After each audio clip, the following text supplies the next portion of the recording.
How to redeem Google Play gift card on iPhone. To get started, first of all, go ahead and open up the Safari web application on your phone. Once you are here, navigate to Google Play. You will then be taken to the official Google Play homepage where you can explore various games and manage your account.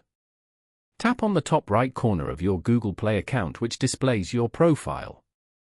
As you can see, a pop-up will appear, and from here choose Payments and Subscriptions. You will then be taken to the Payments page. Scroll all the way down and tap on the Redeem option as shown. Over here, type in your valid gift card or promo code. After that, tap on the Redeem button. Redeem codes are special codes that can be used to unlock various rewards or benefits in a game or app.